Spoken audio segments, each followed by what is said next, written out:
귀한 시간 되도록 도와주시옵소서. 예수님의 이름으로 기도 올려옵나이다. 아멘. 자, 이제 계시록 3장 1절에서 6절의 말씀은요, 사대교회 사자에게 보낸 편지입니다. 그래서 이 사대교회는요, 이제 터키 그 일부 지역에 있던 그런 장소인데, 당시 루디오라는 그런 어떤 수도로서 펙투루스 강변에 위치하고 있었습니다. 그리고 펙투루스 강변 여기는 이 강변에는 모래가 있는데 금모래가 있었어요. 근데 굉장히 유명하답니다. 제가 이 대본만 나오면 꼭 이 얘기를 하고 넘어가야 돼요. 무슨 얘기냐면, 아니 뭔 얘기냐면, 뭐 얘기를 해드리고 싶냐면, 우리 어머니가 청진에서 피난을 오셨거든요. 청진에서 피난 오셨는데, 그 청진이 바닷가가 있는데 굉장히 모래가 좋답니다. 청진의 모래가 그냥 햇빛이 하면 막 바삭바삭 빛이 날 정도로 청진 모래가 굉장히 좋다는 얘기를 제가 여러 번 들었거든요.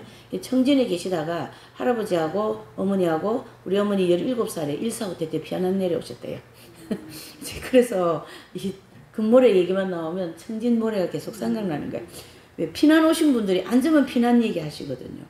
그러니까 저도 많이 듣지 않았겠어요? 그러니까 이게 늘 그 생각이 납니다. 그래서 여기 이제 강변에 금모래가 유명하고, 그 당시 굉장히 부유한 도시 중에 하나로서 고레스가 이곳을, 고레스 알잖아요. 구약에 나오는 고레스 왕이죠. 페르시아를 세운 왕이죠. 그래서 고레스가 이곳을 점령했을 때 많은 전리품을 가져갔다고 합니다. 그리고 역사가들은 이 사대교회가 사도 요한의 전도로서 세워졌다, 이렇게들 얘기합니다. 그래서 사대교회 유래를 잠깐 살펴봤고요. 자, 3장 1절을 보실게요. 시작. 사대교회 사자에게 편지하기를, 하나님의 7영과 7별을 가진 이가 가라사대, 내 행위를 아노니 내가 살았다는 이름을 가졌으나 죽은 자로다. 아멘. 자, 이 말씀은 하나님의 7영. 자, 이 7영에 대해서 우리 좀 정확하게 알고 넘어가야 됩니다. 자, 7 천사를 말하는데, 이 7영은요, 모든 천사들을 대표하고 또 영계에서 봉사하는 사역자들을 가르치게 합니다. 그리고 7별은요, 7교회의 목회자들을 말하고 지상에서 교회를 위해 봉사하는 사역자들을 말합니다. 그래서 7영은 영계에서 뭡니까? 일을 하는 천사들인데, 그 천사들 중에 대장들, 그렇죠? 그래서 7 천사를 7영이다 그랬습니다. 제가 한번 시간이 되면 7영에 대해서 가브리엘 천사는 계시, 또 미카엘 천사는 전쟁, 다른 천사들은 뭘 담당하는지 그거 내가 가르쳐 드릴게요. 지금은 이제 시간이 없으니까. 어쨌든 이렇게 7영은 7 천사들 중에 장들을 가르쳐 얘기하고, 그리고 이제 이 땅에서의 그 사역자들 대표가 누굽니까? 목회자들이잖아요. 그분들을 성경에는 7별, 별은 목회자를 상징하고, 그래서 이 말씀은 주님께서 모든 천사들과 또 모든 목회자들을 붙잡고 뭐 하신다고요? 일을 하신다. 그러니까 성직자든 천사든 누구든지 다 누가 붙잡고 계셔요? 예, 하나님이 붙잡고 계신다라는 것을 말씀하셨고, 또 살았다는 이름은 가졌으나 죽은 자로다. 이 말씀은 선한 명분을 세우면서 자기의 욕심을 만족시키는 생활, 즉 위선적이고 외식적인 생활을 하고 있는 사람을 가르쳐 말합니다. 목회자라고 하면서 여러 가지 이런 명분을 내세우면서 자기 욕심을 채운다, 이런 뜻입니다. 굉장히 주님 그거 싫어하세요. 목회자가 순수하지 않고 계속 어떤 명분을 내세워서 자기의 종욕이라고 하는 욕심을 채우는 거는요, 하나님이요, 그런 목회자는요, 심하면요, 싹군 목회자다, 이렇게 얘기합니다. 싹군이다, 이렇게 얘기할 정도로 아주 싫어하시거든요. 그래서 주님을 위한다는 선한 명분으로 정욕적인 만족과 쾌락을 즐기면서 위선적인 일을 하는 사람들은 영적으로 이미 죽은 자들이다. 그래서 빛을 따라 온전한 생활을 하지 못하고 부분적으로 어둠에 빠진 생활을 하고 있다면 영적으로 죽은 상태다. 이렇게 지금 이제 그 영적인 죽음을 살았다는 이름은 가져서나 뭐 했다고요? 너는 차라리 죽은 자다. 그렇게 말씀을 한 겁니다. 이 위선 참 무서워요, 여러분. 자기 욕심을 속을 탁 채우려고 하면서 겉으로 말은, 이거 성도를 위해서 하는 거예요. 여러분들을 잘 되게 해서 하는 거예요. 근데 자기 속에 욕심이 꽉 들은 거야. 이거 엄청 가증스러운 거거든요.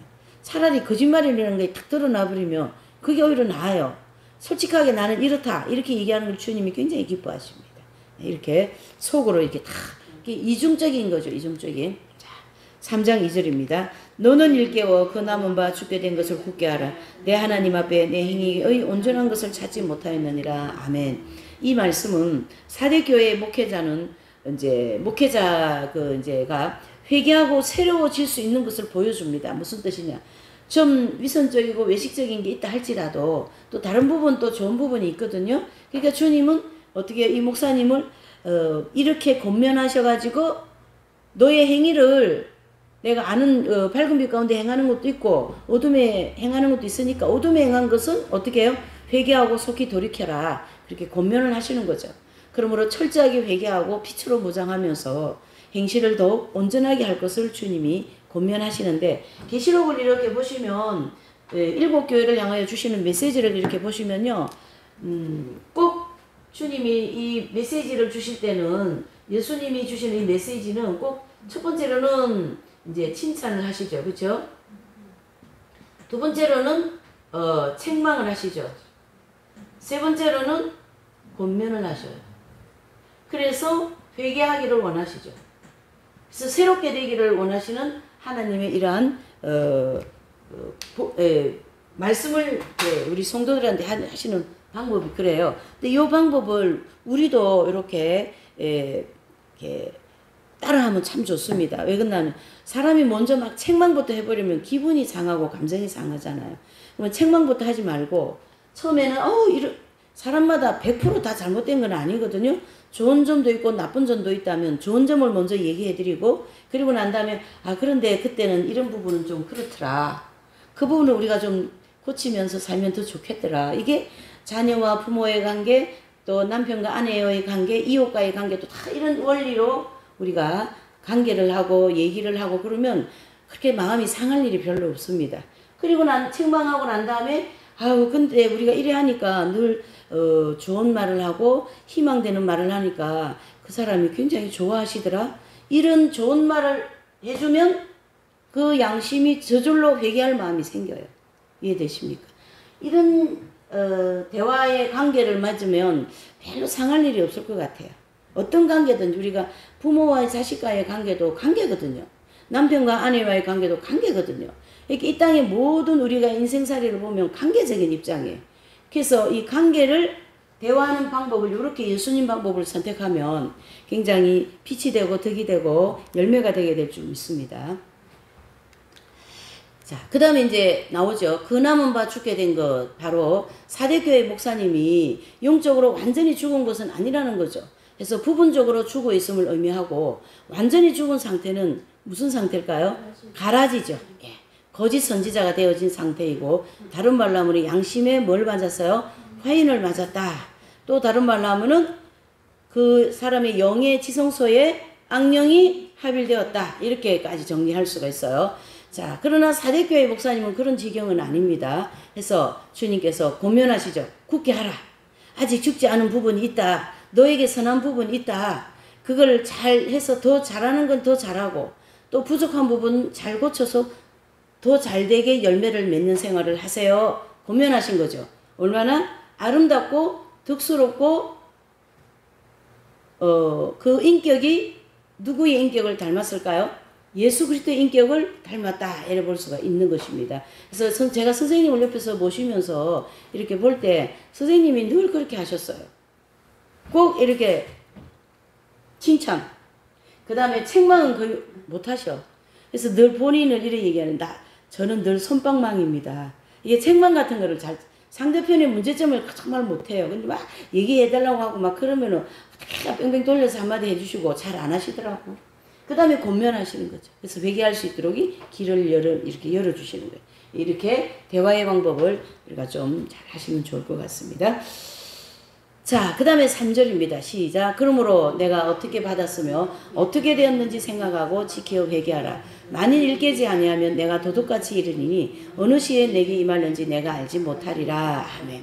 이 말씀은요. 사대교회의 목회자가 과거의 복음을 듣고 깨닫게 되었던 것을 생각하면서 온전한 행실에 대한 하나님의 뜻을 분별하면서요. 철저하게 뭐 하기를 촉구하셔요? 회개하기를 촉구하시는 것을 말씀하고 있습니다.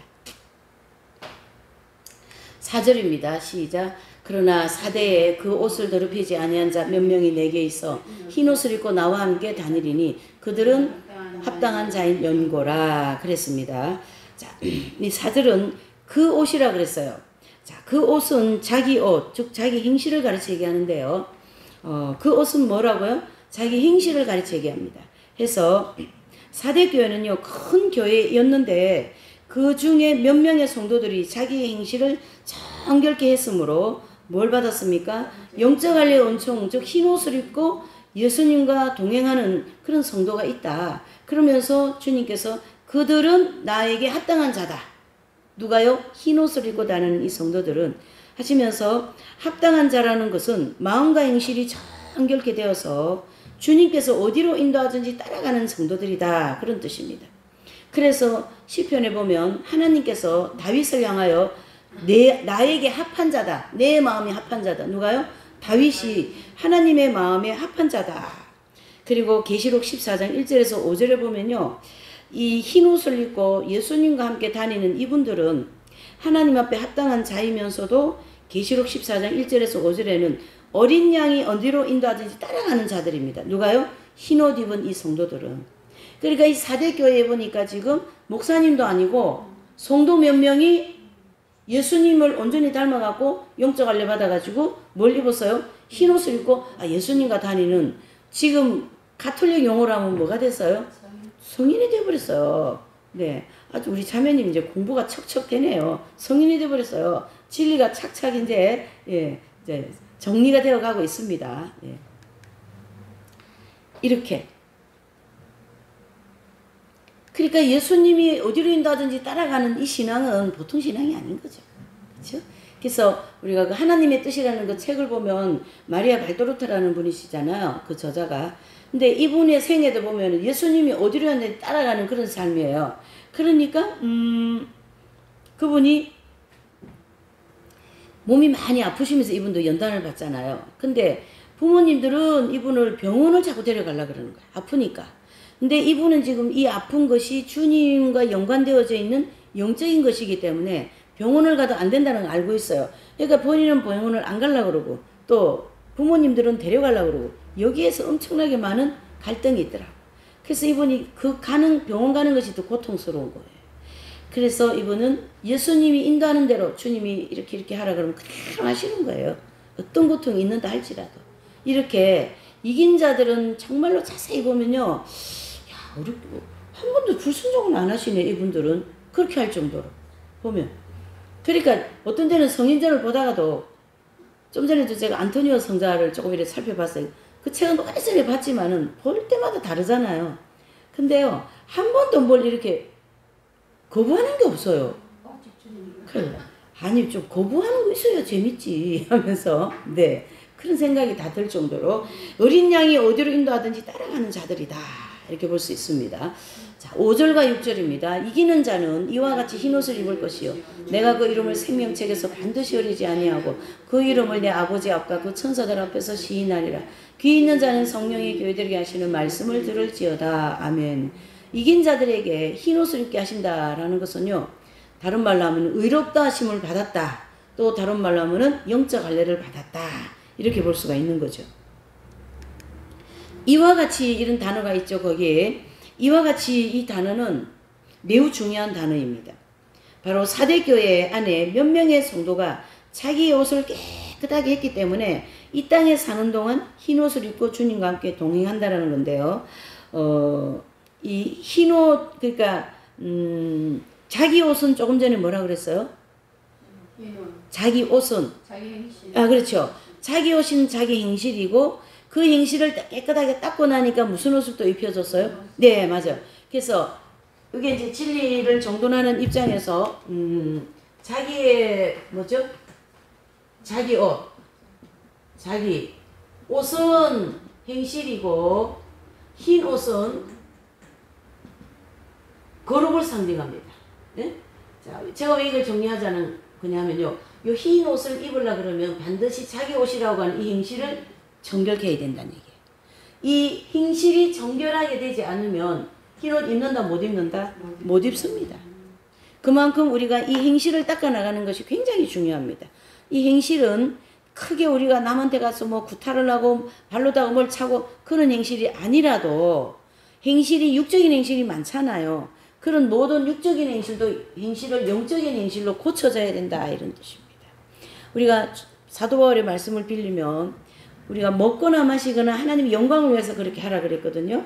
그러니까 제가 먹는 것도 하나님의 영광을 위해서 아버지는 이 음식을 먹고 열심히 복음 전하러 다니겠습니다. 아버지께서 저에게 건강한 몸을 주셨으니까 이 몸을 복음 전하는 데 사용하게 도와주세요. 이렇게 모든 것을 하나님 나라와 의를 구하는데 연결을 지어주는 게 거룩한 삶이고 거룩한 행실이라는 거죠. 이것이 뭐 전체 100이라면 60이도 있을 거고 30도 있을 거고 100짜리도 있을 거 아니겠어요? 제가 30과 60과 100을 잘 나누잖아요. 그쵸? 그래서 30만큼 정결케 됐으면 70을 정결케 해야 될 것이고 60만큼 정결케 되었으면 40을 정결케 해서 100을 채워야 되겠죠. 이 100까지 정결하게 되면 그때 흰옷을 입혀주시는 거룩한 단계에 들어가는데 이 단계가 이 땅에서 그렇게 되어졌다 이런 뜻이에요. 사대교회 성도 몇 명은 아멘이십니까? 예. 해서 이와 같이 사대교회 안에 몇 명의 성도가 자기 옷을 깨끗하게 했으므로 땅에 사는 동안 흰옷을 입고 예수님과 동행하게 되었다. 그 말씀이고 또 이분들은 계시록 7장 9절에 보면요. 천국 들어가는 성도는 누구나가 흰옷을 입어야 돼요. 이해되시죠? 천국은 무슨 나라입니까? 예, 천국은 거룩한 나라거든요. 이게 핵심이에요, 천국은요. 천국은 팩트가 뭐냐 그러면 요즘에 팩트라는 단어 많이 써대요. 팩트가 뭐라고 생각하세요? 거룩한 나라라는 얘기죠. 그래서 여기에 오는 사람 똑같이 다 거룩해야만 여기 들어온다. 여기 막 똥 묻혀가지고 어떻게 그 방에 들어갑니까? 하얀 시트를 탁 깔아놨는데 발을 막 흙 묻히고 와가지고 거기 안 되는 거예요. 그 하얀 시트에. 그러니까 깨끗하게 닦고 들어가야 돼요. 똑같은 원리인 거예요, 여기. 그래서 이런 모든 진리가 필요한 거예요. 우리가 거룩해지기 위해서는. 그래서 이런 진리를 계속 공부하는 것이 영적으로 굉장히 좋다라는 걸 아시길 바랍니다. 그리고 이 거룩한 나라에 들어가기 위해서는 반드시 뭘 입어야 된다? 예, 그래서 이 흰옷을 교회 시대 동안 이 땅에서 입은 성도가 있고 이 사대교회 성도처럼 7년 대환란에 들어가서 입는 성도가 있고 또 그리스도의 심판대를 통과해서 중간 영역에서 연단받고 흰옷을 입는 성도가 있고 그렇다면 모든 1청청, 2청청, 3청청 성도들이 뭐가 돼야 된다요? 거룩해져야 된다라는 결론이 나오는 거죠.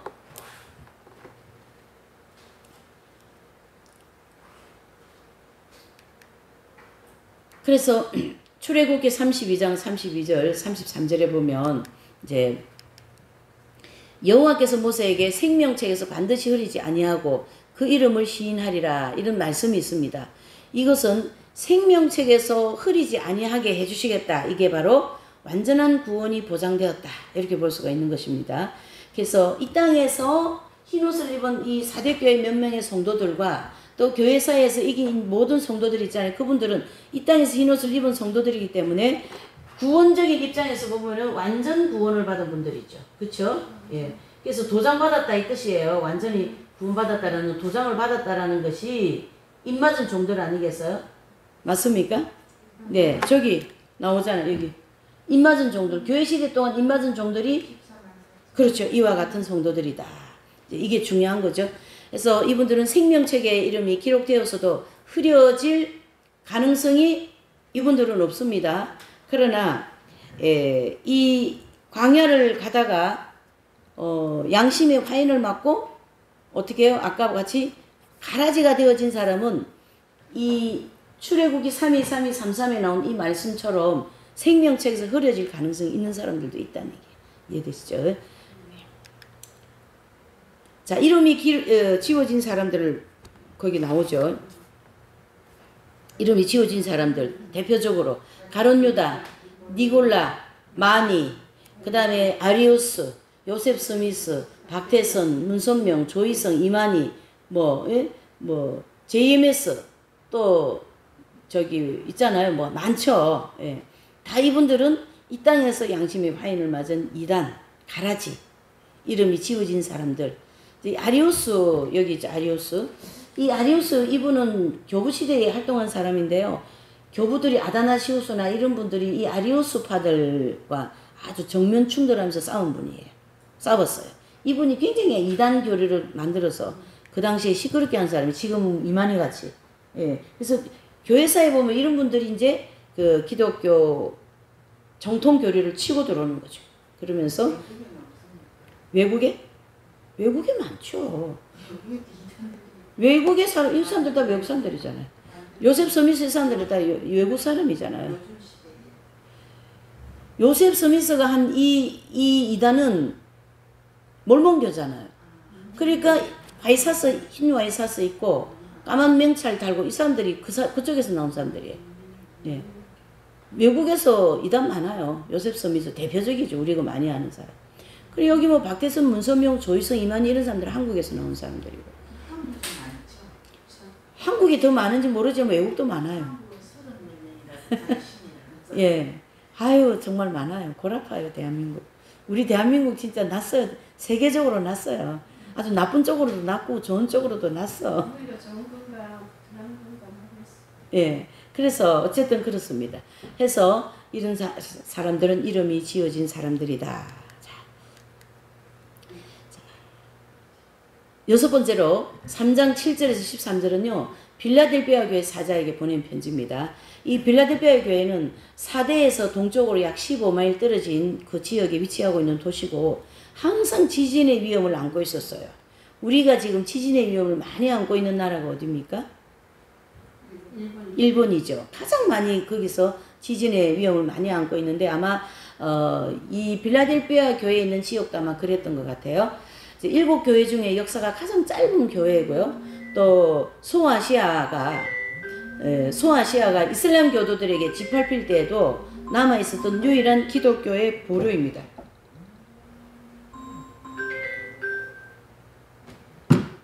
예, 기독교의 보루라는 것은 그 당시 이제 소아시아 이쪽에 이슬람 교도들에게 아주 처참하게 짓밟혔거든요. 그럴 때도 이 유일하게 남아있었던 교회가 빌라델비아 교회다. 이렇게 볼 수가 있습니다. 자, 3장 7절을 한번 읽어보시죠. 시작. 빌라델비아 교회 사자에게 빈자기를 거룩하고 진실하사 자리에서 예수를 거지신 이 문 열면 닫을 사람이 없고 닫으면 열 사람이 없는 그니까 가라사대. 아멘. 자, 여기서 주님의 모습은 어떤 모습으로 나옵니까? 다윗의 모습으로, 즉 다윗의 열쇠, 곧 큰 권세를 가진 분이라는 거예요. 우리가 이런 꿈이나 뭐 이런 환상 같은 거 보면 열쇠 있잖아요. 옛날에 그 어떤 열쇠, 옛날 열쇠 있잖아요. 그런 열쇠 큰 걸 이렇게 하나씩 주는 그런 꿈이나 계시 같은 거 있으면 하나님께서 뭐 단체에 장을 하게 해주신다든가 어떤 그런 권세를 주셔요. 그런 거를 이제 그렇게 이제 보여주신 건데, 여기에서도 보면 다윗은 엄청 큰 사람이잖아요. 그쵸? 그런데 열쇠라는 거죠. 그러면 다윗과 같은 큰 열쇠를 주셨다라는 건데, 그게 바로 큰 권세를 가지신 분이다. 바로 누구를 가르치게 해요? 예수님을 가르치게 하는 거죠. 예수님. 네. 참고로 계시록 1장 18절에 보면요. 사망과 음부의 열쇠를 가지고 계시며 마태복음 28장 18절에는요. 모든 권세를 가지고 다스리시는 누구셔요? 예수님이십니다. 그래서 열쇠의 주인이신 분이 예수님이시다. 이 얘기를 해주시고 8절요. 볼지어다 내가 내 앞에 열린 문을 두었으되 능히 닫을 사람이 없으리라. 내가 내 행위를 아노니 내가 적은 능력을 가지고도 내 말을 지키며 내 이름을 배반치 아니하였도다. 아멘. 자, 여기 보니까 내가 내 앞에서 열린 문을 두었을 때 능히 닫을 사람이 없다. 그러니까 이 말씀은 주님의 절대적인 주권을 강조하는 거예요. 예수님이 이 문 열지 않으면 절대 열리지 않는다. 예수님이 이 문 닫지 않으면 절대 닫히지 않는다. 그 문이 무슨 문일까요? 바로 천국 문이죠. 그래서 내가 내 앞에 열린 문을 두었을 때 능히 닫을 사람이 없으리라. 하나님께서 예수님의 이름으로 열린 문, 즉 천국 문을 열어놓으시고 빌라델비아 교회 목사님, 즉 목회자를 통해서 그 빌라델비아 교회 지역의 모든 사람들에게 복음이 전거되고 또 그 복음으로 인하여 구원을 받게 하여 천국에 들어오게 하겠다. 그런 뜻이죠. 그러니까 천국 문은 예수님이 안 닫으면 안 닫힙니다. 또 예수님이 열지 않으면 안 열립니다. 그래서 천국의 주인이 누구셔요? 예수님. 왜 천국의 주인이 예수님이라고 생각해야 됩니까, 우리가? 예? 자, 보셔요. 하나님이 계시고, 그 다음에 아들 예수님이 계시고, 성령님으로 해서 우리가 삼위일체라고 하잖아요. 왜 천국의 주인이 예수님이라고 해야 되냐면요. 천국은 뭘로 세워졌어요?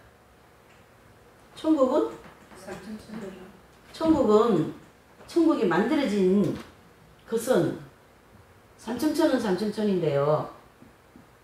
예수 그리스도의 십자가로 만들어진 곳이 천국입니다.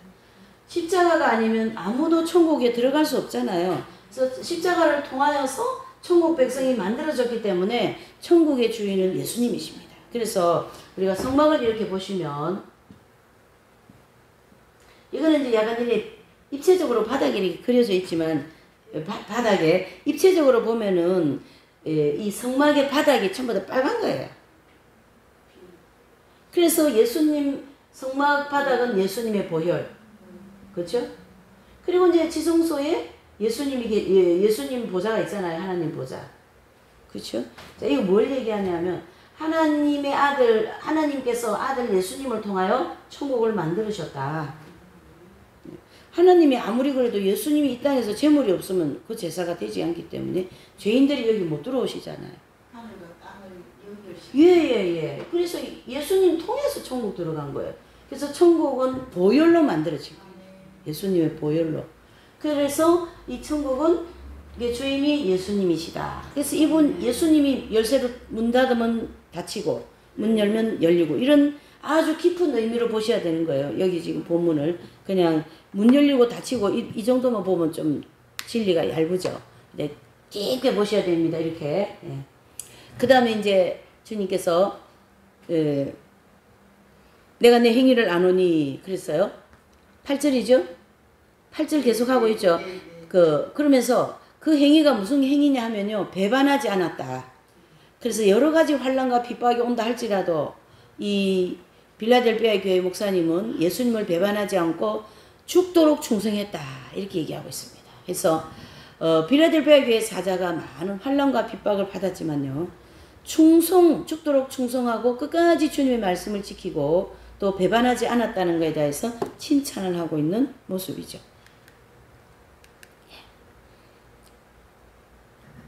그리고 이 목회자가 하나님의 생명이 내주합일된 이후부터 큰 능력을 가지고 인내의 말씀을 지켰다. 이래 볼 수가 있습니다. 9절요. 시작. 볼지어다 내가 내 앞에 열린 문을 두었으되 능히 닫을 사람이 없으리라.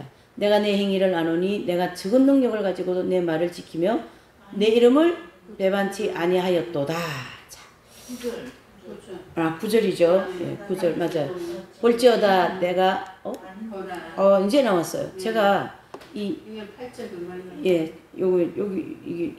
이게 좀 잘못돼 자꾸 앞으로 갔던 거네. 잠깐만요. 네. 9절 됐습니다. 보라 사단의 회 곧 자칭 유대인이라 하나 그렇지 않고 거짓말하는 자들 중에 몇을 내게 주어 저희로 와서 내 발 앞에 자라게 하고 내가 너를 사랑한 줄을 알게 하리라. 아멘. 빌라델비아 교회 사자가 목회하던 지역에 유대인들이요 기독교를 대적하는 그런 사상과 그런 것을 많이 퍼뜨렸어요. 그러니까 하여튼 초대교회 때는 이 유대인들이 율법을 가지고 이 개신교가 아니죠. 기독교에 들어와 가지고 이 진리를 계속 흐려놓는 그런 역할을 정말 많이 하셨어요. 그래서 이 당시에 목회하시고 이렇게 하나님 일하시는 분들이 굉장히 그것 때문에 고충이 많았고 거기에 대표적인 분이 사도 바울이었습니다. 사도 바울이 복음 전하고 사역하는데 가장 힘든 통로가 어디냐면 유대인들이에요. 유대주의자들. 그래 와가지고 예수님이 육신으로 오신 게 아니다. 예수님만 믿으면 안 된다. 복음, 율법도 믿어야 된다. 그 율법을 자꾸 지키라고 얘기하고 있네. 복음을 믿어야지 율법을 지키면 안 되는 거죠. 복음이 율법의 완성인데. 참 복음을 잘 지키면 율법이 지켜지는 거예요. 율법이. 이렇게. 그래서 이 유대인들이 기독교를 대적하는 사상과 그러한 모든 것을 이 빌라델피아 교회 목사님은 묘했다. 그게 잘못되었다 분별했다라는 뜻입니다. 그리고 사단이 그 유대인들을 이용해 갖고요. 빌라델피아 교회 사자를 핍박하고 회방하고 여러 가지 막 이런 유언비어를 터뜨리고 말이죠. 사람을 통하여. 그러니 얼마나 힘들었겠어요. 그들 중에 몇 명이 회개하고 용서를 빌도록 하여 주님께서 빌라델피아 교회 사자를 지극히 사랑하심을 알게 하셨다. 잘 보세요. 이 무슨 얘기냐면 빌라델피아 교회 목사님 이제 이 빌라델피아 교회 목사님의 오해를 많이 받고 있잖아요. 지금 그 유대인들을 통하여서. 근데 그 유대인들 핍박하는 사람들 그 몇 명을 하나님께서 은혜를 베푸셔가지고 은혜를 주셔서 뭐 하게 하셨어요? 회개하게 하여서 이 빌라델피아 교회 목사님이 이단이 아니고 진짜다. 그걸 가르쳐줬다라는 거예요. 가르쳐줬다. 이게 지금. 그래서 이 빌라델피아 교회 목사님을 예수님께서 지극히 사랑하시다 하고 계시다라는 걸 알게 해줬다라는 얘기죠. 이 몇 명의 성도들한테. 참 고마우신 분 아닙니까? 우리 예수님. 자, 그 유명한 말씀 계시록 3장 10절 시작. 내가 나의 인내의 말씀을 지켰은즉 내가 또한 너를 지켜 시험의 때를 면하게 하리니 이는 장차 온 세상에 임하여 땅에 거하는 자들을 시험할 때라. 아멘. 인내의 말씀을 지켰은즉 그랬습니다. 자, 인내의 말씀을 지켰다라는 것은 빌라델피아 교회 목사님이 많은 환난과 고통 가운데서도요 인내했다라는 겁니다. 그래서 하나님의 말씀을 지키기 위해서는 반드시 인내를 해야 됩니다. 그래서 인내를 하면서 연단 받으면서 영적으로 어떻게 되었어요? 성장했다는 얘기죠. 그래서 장성한 자가 되었다. 다른 말로 하면은 이긴 자가 되었다. 또 다른 말로 하면은 광야 연단 과정을 어떻게 해요? 다 마쳤다는 얘기예요. 광야 연단 과정을 다 마쳤다. 누가요? 빌라델피아 교회 목사님이. 그래서 여기 3장 10절 말씀이 되게 중요한데요. 뭘 했습니까? 인내의 말씀을 지켰다. 그 다음에 시험의 때를 면제해 주시겠다. 이 시험의 때는 언제일까요? 7년 대환란 시험을 면제해 주시겠다. 그러면은 그게 면제되니까 뭐가 된다는 뜻일까요? 휴거된다라는 뜻이죠. 그래서 빌라델피아 교회의 사자가 대환란을 면제받게 되었다라는 말씀입니다. 결국은 휴거 성도가 되었고 이 땅에서 이긴 자가 되었다 이런 뜻입니다. 그러므로 계시록 3장 10절의 말씀은 빌라델피아 교회 사자의 전체 성도들이나 모든 교회들의 그 이제 교회를 이렇게 말하는 것이 아니고 빌라델피아 교회의 목회자 개인에게 해당되는 말씀입니다. 왜요? 이 개인 이 빌라델피아 교회 목사님이 굉장히 모범적으로 거의 성인의 수준에서 살지 않았겠어요? 인내의 말씀을 지키면서. 그러니까 이 본문의 말씀은 어디에 해당돼요? 빌라델피아 교회 목사님 개인에게 해당되는 말씀이다. 11절입니다. 시작. 내가 속히 이 말이니 내가 가진 것을 굳게 잡아 아무나 내 면류관을 빼앗지 못하게 하라. 아멘. 내가 속히 임한다. 이 내 말씀은 예수님의 재림이 임박하다라는 뜻입니다. 그러면서 저와 여러분들에게 지금 어떻게 권면하고 계시냐면요. 내가 가지고 있는 것을 굳게 잡아라 그랬습니다.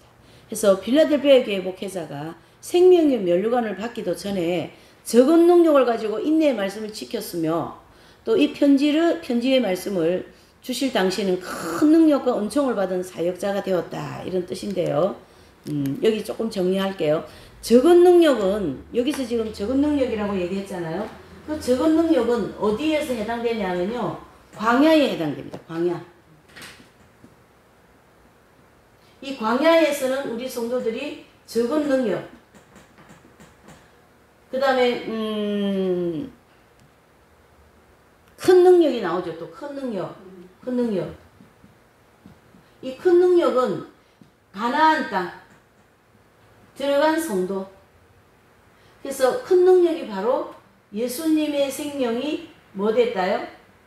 합일되어진 성도. 그래서 예수님의 생명이 합일되어진 성도니까 능력이 커요, 적어요? 엄청나게 큰 능력이죠. 엄청나게. 그러니까 고린도전서 13장의 사랑을 온전히 실천하고 있는 거죠. 사랑은 온유하고 사랑은 오래 참고 사랑은 남 잘 되는 걸 싫어하지 아니하고 시기하지 아니하고 이 모든 죄와 정욕을 싸워서 이긴 분들이기 때문에 죄와 정욕을 완전히 어떻게 해요? 싸워 이길 수 있는 능력이 주어졌다 이런 뜻입니다. 이 광야는요, 적은 능력. 여기는 아직까지 이 사람의 영에 죄성과 정욕이 있다는 얘기죠.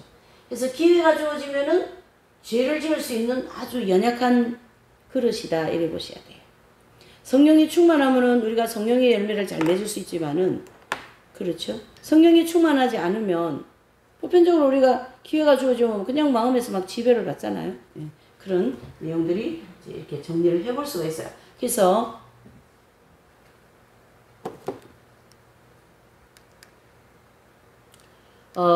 계시록 3장 10절에 보면 시험의 때를 면하게 해주시고, 그 다음에 11절에 보면 면류관을 빼앗지 못하게 하라. 이 면류관은 필라델피아 교회 목사님 이긴 자로서 받는 면류관이 있잖아요. 생명의 면류관. 그것을 굳게 잡고 빼앗기지 않도록 하라라는 주님의 권면의 말씀이죠. 그리고 9절을 한번 볼까요?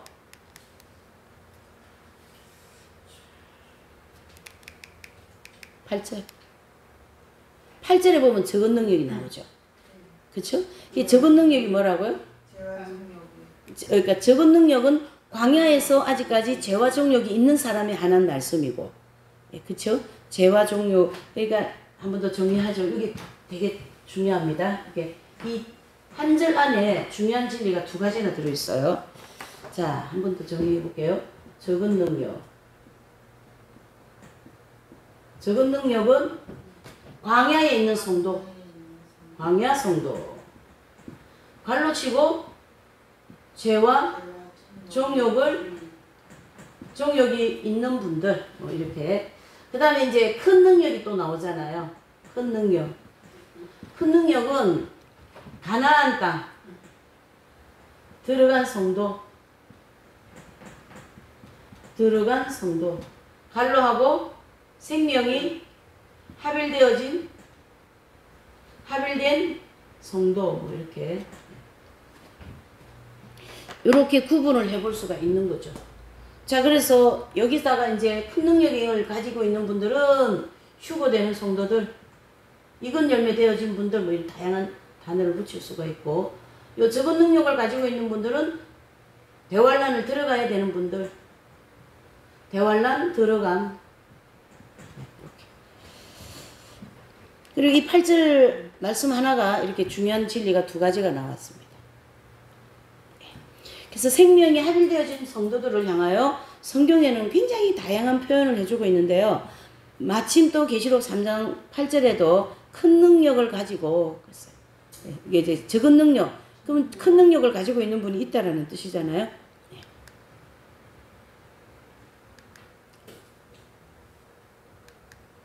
자, 그게 바로 10절의 말씀, 3장 10절에 내가 나의 인내의 말씀을 지켰다. 바로 큰 능력을 가지고 있는 분이죠.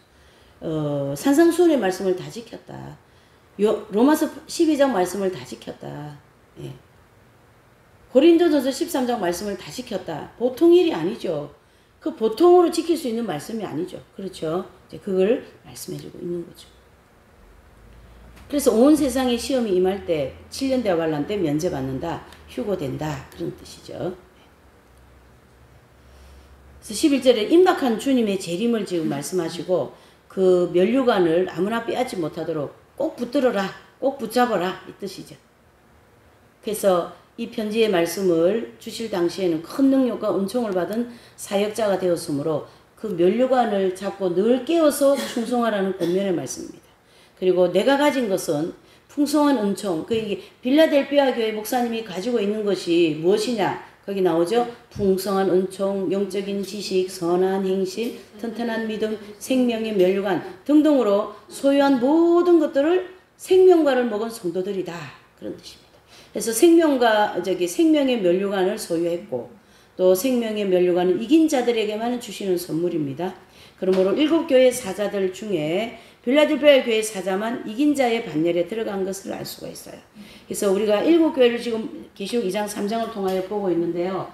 7교회 중에 어떤 교회 사자가 이긴 자가 되었냐라는 것은 빌라델피아 교회 사자, 즉 목회자는 이긴 자가 되었다. 이렇게 볼 수가 있습니다. 12절 13절이요. 시작. 이기는 자는 내 하나님의 성전에 기둥이 되게 하리니 그가 결코 다시 나가지 아니하리라.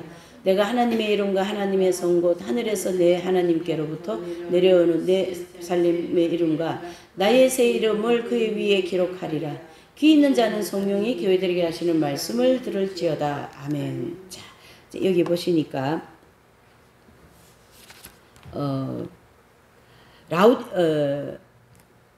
잠깐만요. 12절 13절이죠. 하나님의 성전 그랬어요. 그래서 하나님의 성전의 기둥이 되게 하시겠다.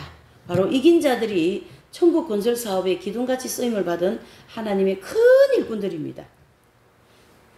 12제자가 적은 일꾼이에요? 큰 일꾼이에요? 아유, 너무 큰 일꾼이죠. 사도 바울은. 엄청나죠. 또 초대 교부들이 있잖아요. 그렇죠? 그런 어거스틴 성자라든가 아다나시우스라든가 이런 위대한 교부들이 다 큰 일꾼들이고, 또 교회사에 이긴 자들이 우리가 계속 연구했잖아요. 또 프랜시스 성자라든가 그 많은 성자 성녀, 그분들이 다 하나님 나라를 건설을 하는데 기둥같이 쓰임을 받았다. 재료가 많지만은 이렇게 짝대기도 있고 기둥도 있고 조그마한 이런 소품도 있잖아요. 소품이 아니라는 거죠. 이 재료가 없으면 천국이 안 이루어진다 할 정도로 큰 기둥이다. 그래서 이분들이 그러한 분들이다. 그런 분들이죠.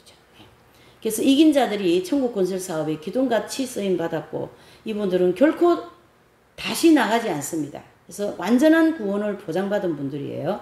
그리고 새 예루살렘의 이름을 기록해 주신다. 이 새 예루살렘 이름은 신천지의 수도인, 신천지는 어디입니까? 신천지는 천국을 가르치게 하죠. 예, 신천지는 천국인데, 자, 천국인데 뭘 얘기하려고 하냐면요. 이 이긴 자들이 새 예루살렘 이름이 기록해 주신다 했잖아요. 이긴 자가 되면. 그 이름이 무슨 이름이냐면 신천지인, 천국의 수도인 새 예루살렘에 들어갈 권세를 주신다. 천국의 수도가 어디입니까? 삼층천이죠. 여기 들어가게 해주신다 이 얘기예요. 여기. 천국의 전체인데 수도에 간다. 천국 수도가 어디입니까? 새 예루살렘이죠. 자, 여러분, 우리 이게 소그룹이니까 이 얘기를 할 수 있는 일인데 잘 보셔요.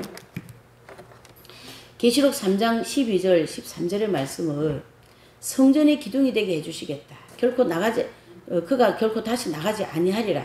하나님의 이름과 하나님의 성 곧 하늘에서 내 하나님께로부터 내려오는 새 예루살렘 이름과 나의 새 이름을 그 위에 기록해 주시겠다.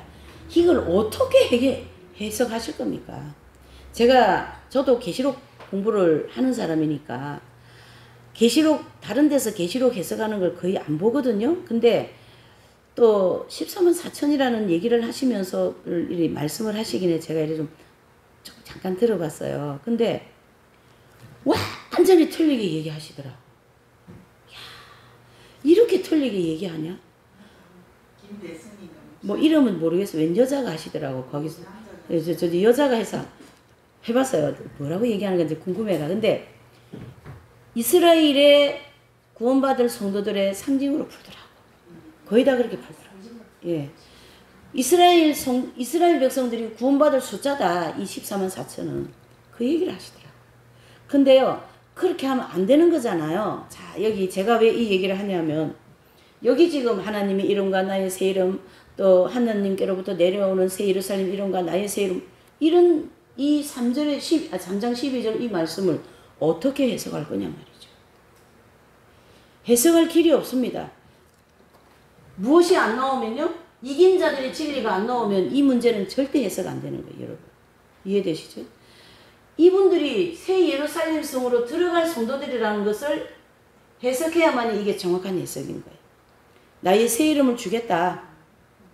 그러니까 새 예루살렘의 이름과 나의 새 이름을 그의 위에 기록하리라. 새 예루살렘은 새 예루살렘 안에 들어간다는 뜻이고, 나의 새 이름은 뭐예요? 예수님의 이름처럼 새 이름을 주시겠다. 천국 가면. 그리고 그 새 이름에 대하여서는 우리가 아브라함을 통하여 아브라함을 아브라함, 또 야곱을 이스라엘, 이렇게 이름이 바뀌는 거예요. 거기 가가지고. 예. 그와 같이 이렇게 해석을 이래 해석해야 되는데 여기 지금 해석의 열쇠가 어디에 있어요? 이긴 자들에게. 이긴 자들에게죠. 이 본문의 말씀을 해석하는데 열쇠가 어디에 있어요? 이긴 자들에게. 아까 계시록 10장도 열쇠가 어디에 있어요? 이긴 자들에게. 그러니까 이긴 자들의 진리가 나오지 않으면 성경의 해석이 안 되게 되어 있다. 그걸 우리가 계속 정리를 해야 됩니다. 이해되시죠? 그건 왜 그러냐면요. 아니 그게 아니고 이 이긴 자들 같은 삶이 장난이 아니잖아요. 자, 잘 들으셔요. 그 질문을 하니까 제가 지금 생각난 건데요. 프랜시스 성자께서 그러니까 이제 수도원을 세웠잖아요. 정빈 수도회를. 근데 이제 이 소문이 막 퍼져가지고 막 6천 명이라는 수도사가 생겼어요. 근데 이 6천 명이라는 수도사가 수도 생활을 하려고 들어오는 왔지만 프랜시스 성자같이 살지는 못하는 거예요. 그래서 그분이 만들어 놓은 모든 회칙이나 이런 모든 것들을 다 무너뜨려 버리잖아요. 그때 이제 우리 가난한 자의 슬기 그거 공부한 것처럼 엄청 고통을 많이 받고 있는 그런 이제 과정을 통하면서 하나님께서 프랜시스 성자에게 그 수도회가 너의 수도회냐 이렇게 말씀하시죠. 나중에 뭐 고심에 빠져 있으니까 그 말씀을 한마디 탁 듣고 난 다음에 이 수도회는 내 수도회가 아니구나. 그래서 하나님께서 이미 이 6천 명이 들어오면 프랜시스 성자같이 살 수 없다. 그걸 알고 계시기 때문에 많이 완화가 되어서 지금의 프랜시스 수도회가 나온 거거든요. 그렇다면은 프랜시스 성자같이 진짜 6천 명이 다 살아버리면 새 예루살렘 성이 터져나가겠지. 쉽게 얘기하면 천국 전체가 새 예루살렘 성과 같이 되겠죠. 안 된다.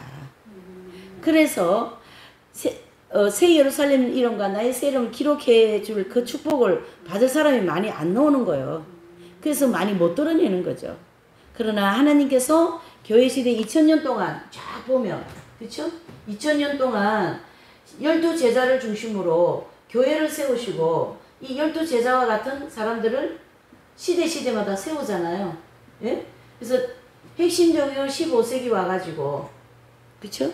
와가지고 가톨릭이 강력하게 부패되었을 때 하나님께서는 개신교를 만들어내시고 천국 백성을 또 만드시고 또 가톨릭은 강력하게 완전히 깜깜한데 이렇게 여기는 완전히 밝은 빛으로 만들어 놓으시고 여기서 성인들을 만드셔서 교회를 또 다시금 새롭게 갱신하시고 이런 역사를 이루어 오셨는데 여기다 누가 지금 중간에 다 있어요? 중심에 이긴 자들이 있는 거예요.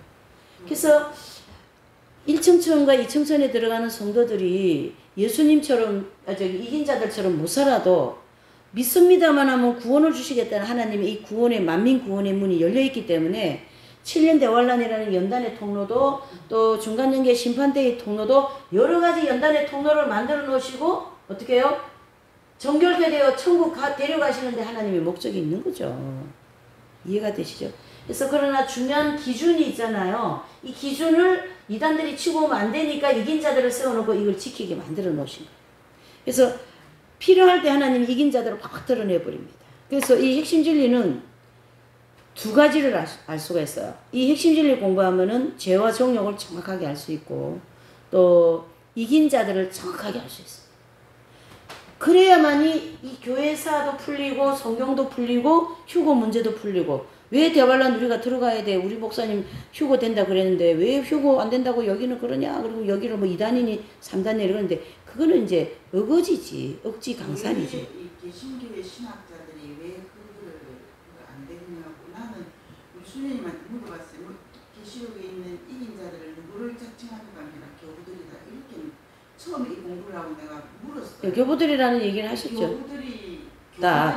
네. 교부들처럼 그렇게 살아야 하는 나라 각장이 된다. 네. 이거를 이야기를 하셨는데 그러나 이제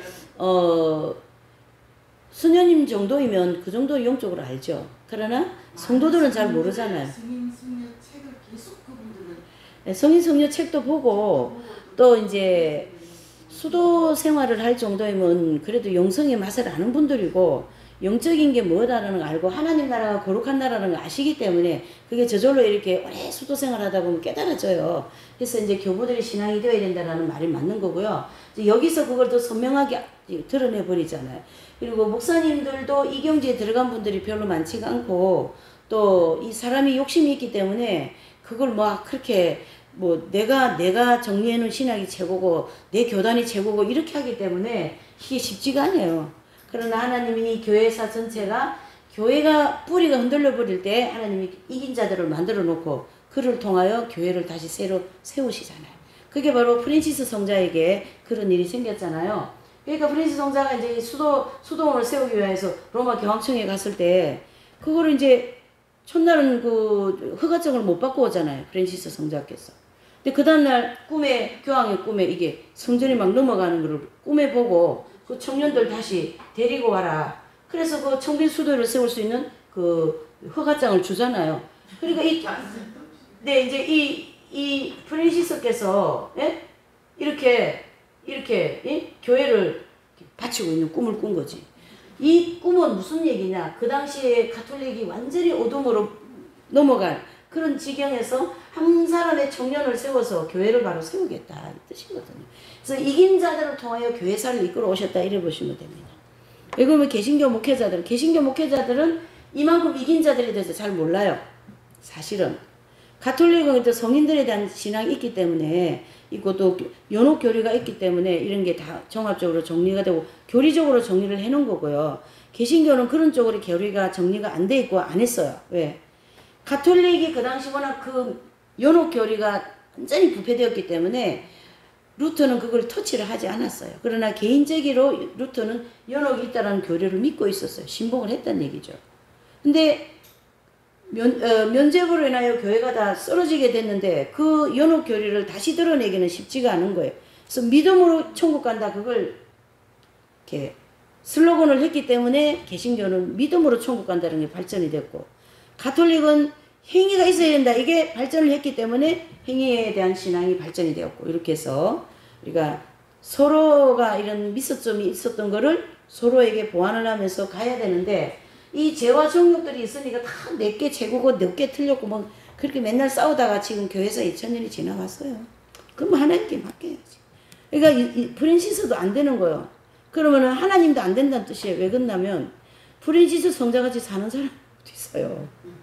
선생님같이 사는 사람이 어디 있어요. 우리가 이거 공부 이렇게 많이 해도 그 영성은 그대로 보존하고 그 진리를 따라가면 그래도 또 덜 세상에 빠지잖아요. 알고 가잖아요. 지금 우리가 이 계시록 3장 12절 이거 어떻게 해석하겠냐 말이죠. 근데 어떤 분은요 하나님의 이름과 또 하나님의 성 곧 하늘에서 내 하나님께로부터 내려오는 새 예루살렘을 어떤 예루살렘 성이 이 땅에 내려오는 것으로 또 이렇게 얘기하더라고. 아니 지금 거기는 물체가 아니고 4차원의 그런 영계의 내용이 어째 이 물체에 내려오냐 말이지. 이게 아무리 얘기해도 예, 그러니까 요 내려오는 요 단어를 그렇게 적용해서 해석을 했더라고요. 아니고 그렇게 내려오는 게 아니에요. 그냥 요거는 삼층천에 그대로 있고 자리는 여기에 들어가는 사람이 무슨 자다? 이긴 자들이다. 그렇게 해석을 해야 되는 거예요. 이렇게 교회사에서 교회를 막 뿌리가 흔들릴 때 한 사람을 세워놓고 교회를 막 구해내는 그런 큰 일꾼들이 있잖아요. 그런 사람들이 이 새 예루살렘의 성에 들어간다 이런 뜻이죠. 요만 14만 4천 넘잖아, 그지? 넘치니까 천국 전체가 14만 4천 명 같이 밝은 천국이 되겠지. 그러니까 여기 보시면 새 예루살렘의 이름을 기록해준다. 여기 있잖아요. 기록해준다. 요 새 예루살렘은 신천지 천국 전체의 수도라는 거죠. 그래서 수도인 새 예루살렘에 들어갈 권세를 준다. 어디로요? 삼층천에 들어간다. 그런 뜻이 되는 거죠. 그래서 새 예루살렘에는 교회 시대에 이 땅에서 영적 할례를 받은 성도들, 이긴 자들만 들어갈 수 있는 것이고 새 예루살렘에 들어가지 못한 성도들은 신천신지라고 하는 새로운 나라, 만국, 그렇죠? 천국 전체를 가리키게 하죠. 1, 2층. 거기에 들어간다라는 뜻이고 천국 못 간다라는 게 아니고요. 상급이 적기 때문에 좀 하나님 보좌로부터 멀리 있는 장소를 간다. 그런 뜻이죠. 또 하나님의 이름과 나의 새 이름을 기록해 주신다. 이 말씀은요. 계시록 14장 1절에 보면 예수님과 함께 시온산에 서 있는 14만 4천 명의 이마에 어린 양의 이름과 아버지 이름 쓴 것이 있으므로 그랬습니다. 해서 교회 시대 이긴 자들을 14만 4천 명이다. 이렇게 딱 숫자를 정해놓고 있습니다. 아니 그러면 우리는 뭐 천국도 못 간다고 또 이런 억지 같은 소리를 할 수 있는데 천국 못 가는 것이 아니라 들어가는 장소가 다르다. 예, 그렇게 봐요. 왜냐면 프란시스 같이 살았으면 그쪽에 들어가겠지. 마더 테레사 수녀님 같이 살았으면. 근데 그렇게 안 살았잖아요. 그러면은 그걸 인정할 줄 알아야 되는데 인정이 안 되는 거야. 왜? 나도 이렇게 열심히 사는데 무슨 소리야? 아주 그게 아집과 고집과 독성과 교만이 막 포악이 막 하나님을 막 맞서가지고 하나님과 해보자는 거지. 뭐 하나님과 해봐야 뭐 계란이 바위 아니겠어요? 바위의 계란 아니겠어요? 받아들여야지. 받아들여야지. 겸손하게 받아들여야지. 자, 이렇게 해서 이제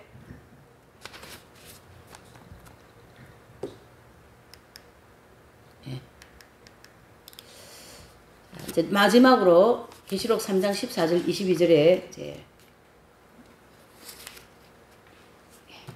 라우디게아 교회 사자에게 보낸 편지인데요. 이 라우디게아 교회는 당시 부르기아의 수도로서 안티오코스 2세가 그의 아내의 이름을 따서 세운 도시입니다.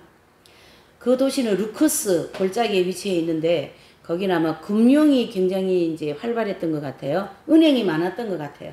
그래서 이곳의 면적은 모직 산업 그런 것이 이제 그 면직이 있는데 그 모직이 굉장히 발달되었는데 우리 한국에서 모직이 발달된 또 지방 지역 있죠. 대구죠, 대구. 예. 그 옛날에 보면 대구에서 뭐 이런 뭐 많이 나오더라고요. 뭐 이런 다오다 같은 것도 많이 짜고 뭐 순모하면 또 대구에서 많이 나오고 뭐 이렇게 모직이 발달된 요 지역도 그랬던 것 같아요. 예. 클로리움이라는 그런 이제 안약이 유명했어요. 그리고 라우디게아의 교회는 에바브라가 설립한 것으로 추정을 합니다. 그래서 골로새서 1장 7절과 4장 13절에 보면 이제 에바브라가 교회 세운 그런 흔적을 거기 기록하고 있습니다. 자, 14절이요. 시작. 라우디게아 교회 사자에게 편지하기를 아멘이시오 충성된 참된 증인이시오 하나님의 창조의 근본이신 이가 가라사대 아멘. 이 라우디게아 교회 메시지를 보면 근원적인 것을 말씀하고 있어요. 아멘. 이죠? 그리고 충성되고 참된 증인. 그래서 그 충성되고 참된 증인이 누구시죠? 주님이죠. 그래서 예수님. 주님께서 이 땅에 구세주로 오셔서 하나님의 말씀을 증거하시고 십자가에 못 박혀 죽기까지 충성하시고 그 주님께 온전히 바치신 그런 참된 증인이시다. 예.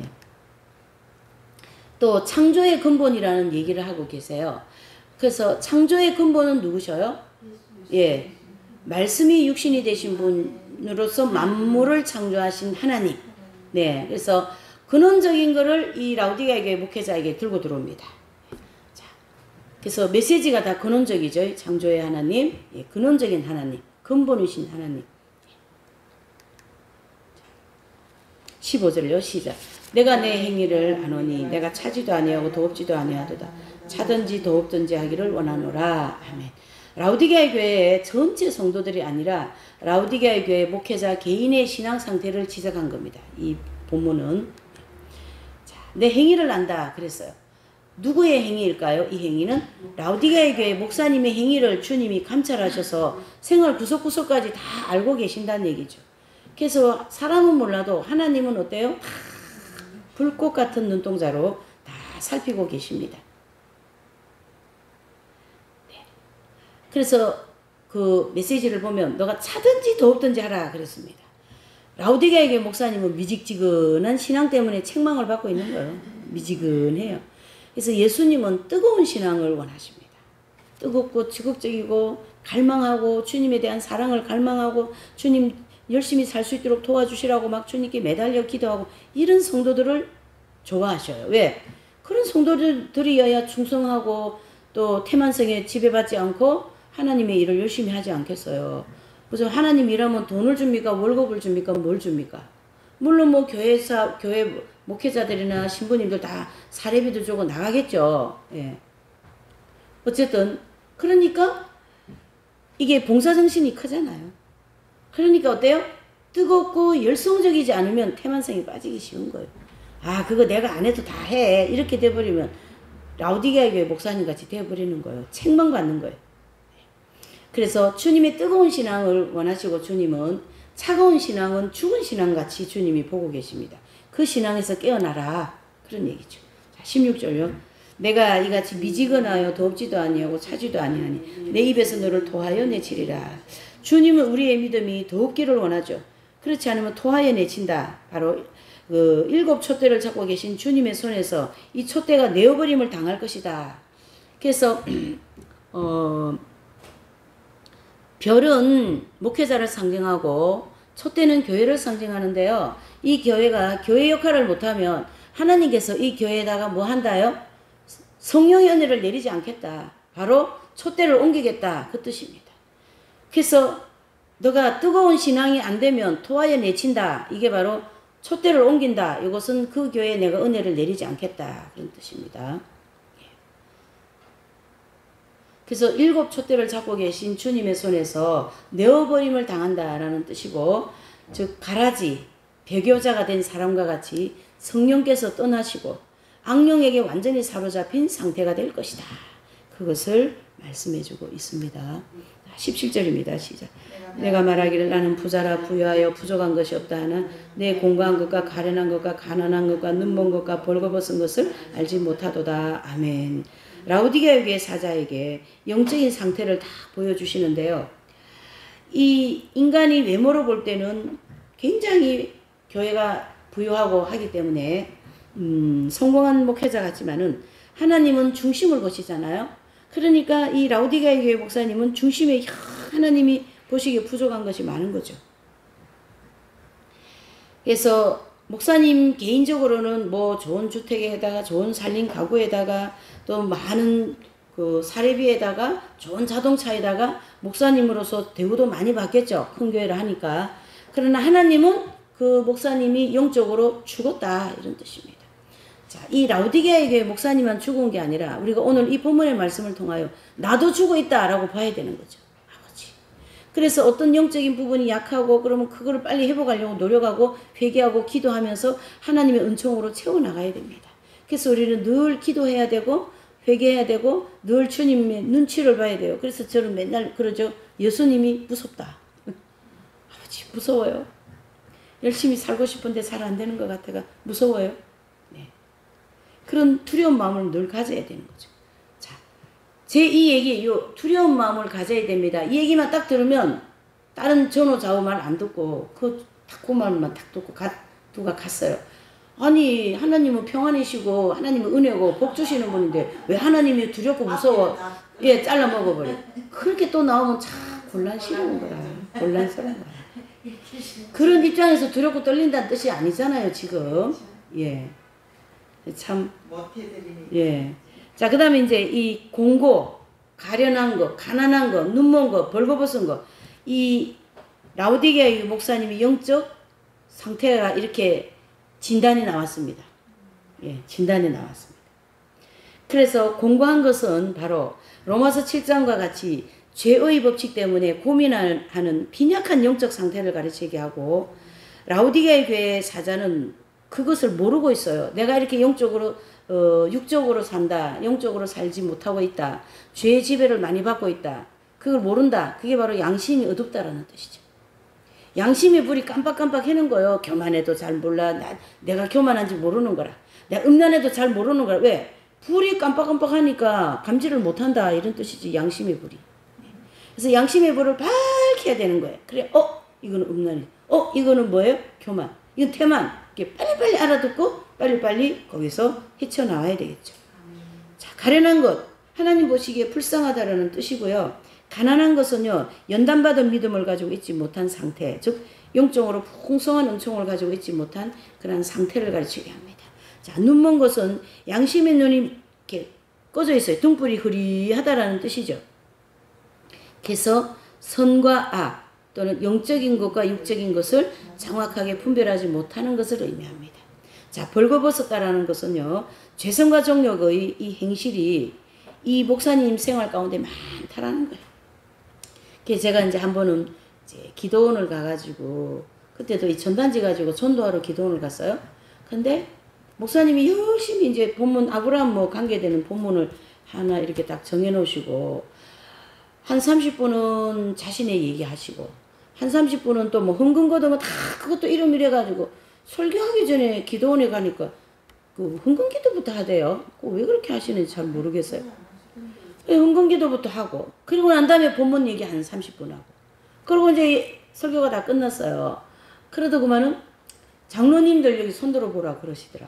그래서 장로님들이 여기저기 손들으니까 이 예배 마치고 저기 식당에 오시라고 보신탕 먹자고 그러시더라.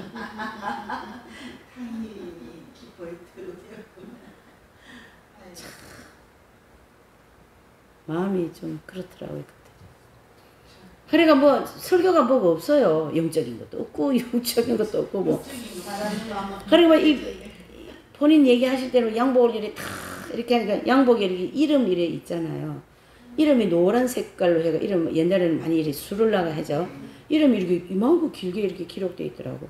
이거 뭐냐면 이 양복 해준 분들이 이름을 거다 기록해가지고 입을 때마다 축복해주면 그분들이 물질 축복을 많이 받는데요. 그런 얘기를 하시더라고요. 그래서 참 안타깝다 이런 생각을 했거든요. 어쨌든 꼭 그런 유형은 아니라도 그와 같이 모든 목회와 신앙생활이 육적으로 풍 담겨 있으면 라오디게아의 목사님 상태다 이래 보시면 됩니다. 내가 영적으로 거지다. 영적으로 갈급하다. 네. 참 눈이 멀은 거는 뭡니까? 양심의 눈이 어둡다라는 거죠. 양심이. 그러니까 이 지역에 아까 뭐가 유명하다고요? 안약이 유명하다 그랬잖아요. 그 안약을 사서 눈에 발라 보게 하여 이 눈먼 것을 고쳐라. 그걸 인용한 거예요, 지금. 그래서 외적으로는 교인 수도 많고 교회 목회가 잘 되고 많은 보수받고 그런 좋은 축복을 받았다고 성공했다고 자만에 빠져 있지만 주님이 보시는 이 차트를 볼 때 공고하고 가련하고 가난하고 눈도 멀었고 벌거벗었다. 예.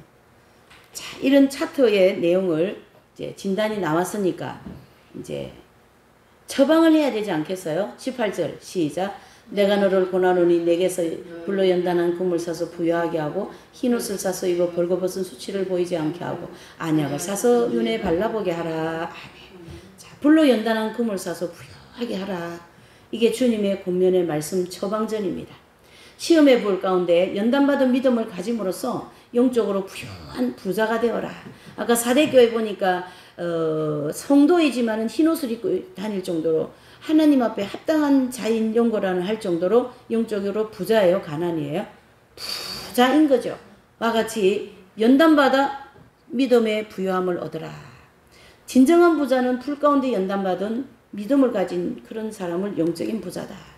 또 내게 불로 연다는 금을 사서 성도들이 연다는 주님의 은총으로만 가능한 것입니다. 흰옷을 사서 입으라는 것은요. 광야 연단 과정을 다 마치고 영적 할례를 받는 것을 가르치게 하고요. 안약을 사서 눈에 발라보게 하라. 이것은 어두워진 양심을 밝은 빛으로 단장하라는 건데요. 히브리서 5장 14절에 보면 히브리서 5장 14절에 보면 연단을 받으면서 선과 악을 분별한다. 그래서 단단한 식물은 장성한 자의 것이니 저들은 지각을 사용하면서 연단을 받아 어떻게 해요? 믿음이 튼튼해졌다. 이 뜻이거든요. 이 히브리서 5장 14절 말씀이 그 말씀이에요. 그래서 연단받아야만이 영적으로 밝은 빛 가운데 나갈 수가 있고 양심의 빛이 밝아질 수가 있고 그리고 연단을 받으면서 뭐가 됩니까? 영적인 거 육적인 거 분별이 된다라는 거죠. 만약에 제가 탐식을 해가 많이 먹었어요. 배탈이 났다. 그러면은 그 배탈 난 사건을 통하여 내가 왜 배가 아프지? 그러면서 좀 뭘 생각하지 않겠어요? 내가 너무 과식했구나. 너무 식욕을 절제하지 못했구나. 주님이 식욕을 절제하라고 이렇게 해주시는구나. 이렇게 그 배 아픈 연단을 통하여서 선과 악을 분별할 수 있는 기능이 주어진다 이런 뜻입니다. 이해되시죠? 제가 만약에 머리가 많이 아프다. 그러면은 내가 뭘 또 잘못했지? 이렇게 먼저 생각할 줄 알아야 된다는 얘기죠. 그러면 회개거리가 나오고 그런 것이 다 작은 연단이든 뭐 큰 연단 그런 것만 생각할 게 아니에요. 배가 아파도 연단이고 뭐죠? 머리가 아픈 것도 연단이고 연단이지 않겠어요? 예. 피부병이 나도 연단이고 다 연단이요. 내가 뭐 잘못했지? 무엇 때문에 주님이 또 이렇게 나가야 되는 거예요. 그러면 생활 가운데 뭐가 잘못되었다 이게 자꾸 생각나고 분별되고 하면서 그 사람이 지각이 밝아진다. 지성이 밝아진다. 양심이 밝아진다. 그래서 의지가 하나님께로 자꾸 향하게 되는 거죠. 아멘이시죠? 그래서 안약을 사서 눈에 발라보게 하라. 예? 그 지역에 유명한 건 뭐라고요? 안약이잖아요. 그걸 인용한 거예요, 지금. 예. 자, 19절과 20절이요. 시작. 물론 내가 사랑하는 자를 책망하여 징계하노니 그러므로 내가 열심을 내라 회개하라. 그래서 하나님께서 사랑하는 성도들에게 책망하시고 징계하시고 회개하게 하여서 영적으로 성장을 시켜주시겠다. 그런 뜻입니다. 그래서 성령의 열매를 풍성하게 맺게 해주시겠다. 21절 22절이요. 볼지어다. 그에게로 들어가 그로 더불어 먹고 그는 나로 더불어 먹으리라. 21절 22절까지요. 이기는 그에게는 보좌의 양 내가 이기고 아버지 보좌와 함께 있는 것과 같이 하리라. 이기는 자는 생명이 그들에게 주시는 말씀을 들을지어다. 아멘. 자, 20절에는 생명, 즉 성령, 즉 하나님의 생명이죠. 성도들이 광야 연단 과정을 통과하는 동안에 영의 문 밖에서 예수님이 문을 두드리시다가 행실이 다 정결하게 되면요. 영 안으로 들어오셔서 경험시켜 주시겠다. 그래서 20절에 보니까 내가 문 밖에 서서 두드리노니 누구든지 그 음성을 듣고 문을 열면 내가 그에게로 들어가 그로 더불어 먹고 마시고 그는 나로 더불어 먹으리라. 이 말씀은 바로 광야 연단 과정에 있을 때는 성령께서 영의 문을 계속 두드리시고 같이 동행을 해주시고 행실이 다 정결게 되고 난 다음에는 어떻게 해요? 영의 문이 열려서 영 속에 예수님께서 직접 들어가셔서 함께 먹고 마시겠다. 바로 이 부분도 또 정리할 수가 있어요. 이 한 절에서 두 가지 진리가 나오죠. 문 밖에서 예수님이 문 밖에 계시잖아요. 두드릴 때 두드림 때는 광야에서 갈로 치고 광야에서 예수님과 함께 가심. 그 다음에 두 번째로는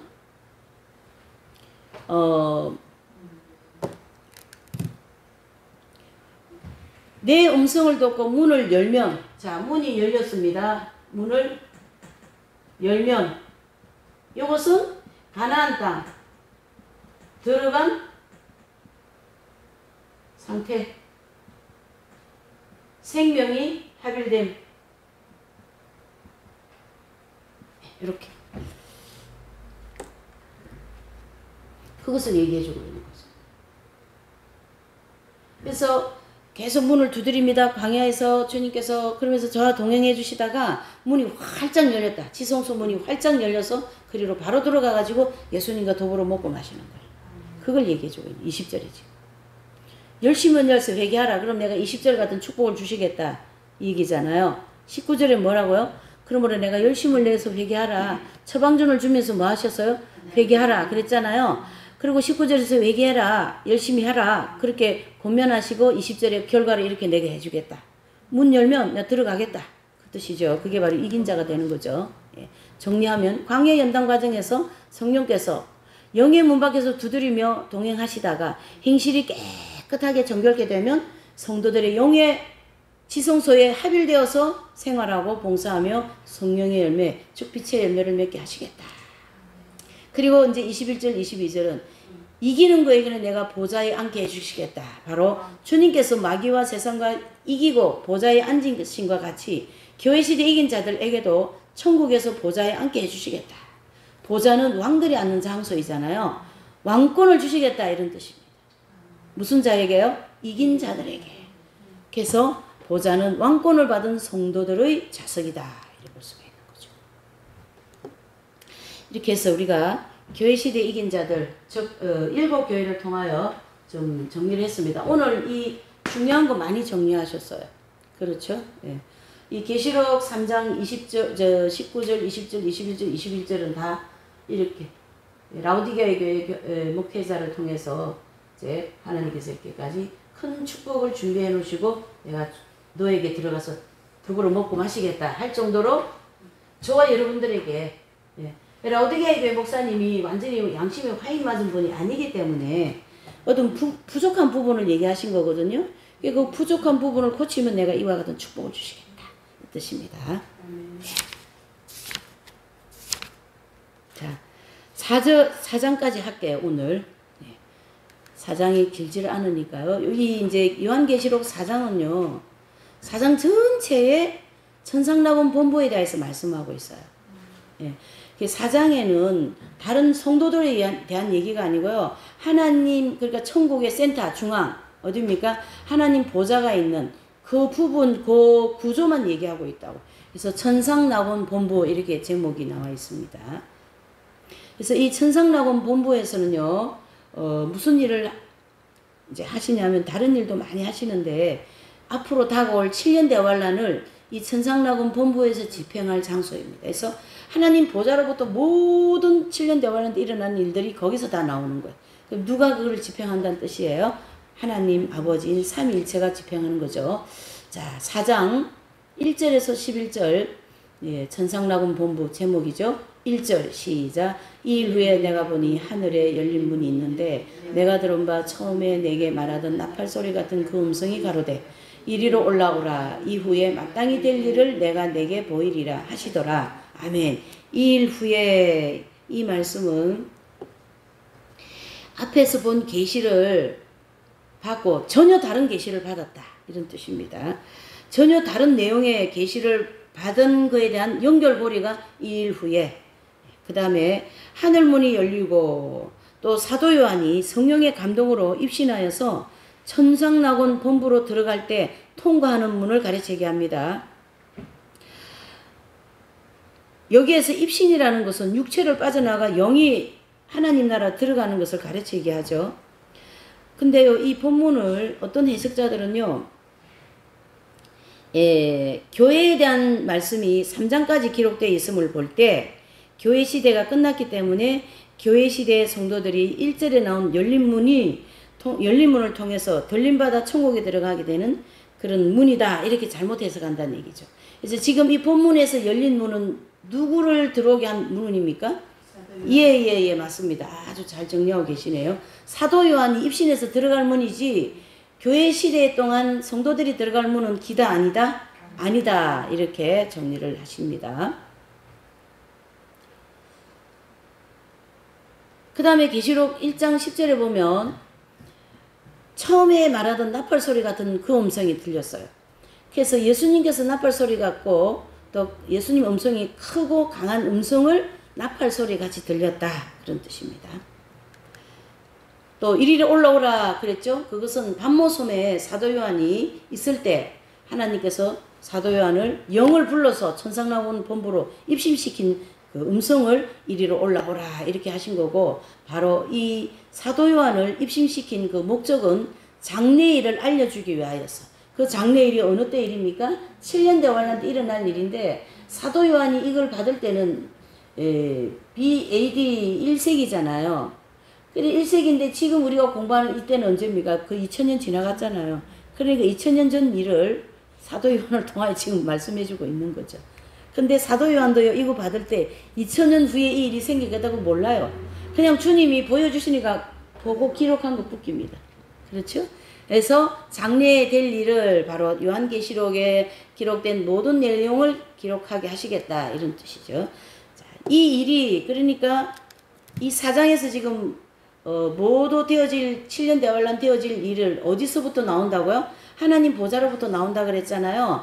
그러니까 그 일을 누가 지금 가르쳐주고 있어요? 하나님이 사도 요한에게 가르쳐주기 위해서 입신시킨다. 그래서 결과적으로 7년 대환란 모든 사건들은 하나님 보좌로부터 나온다 해서 하나님 나라 그 보좌가 천상낙원 본부 이렇게 나온 거예요.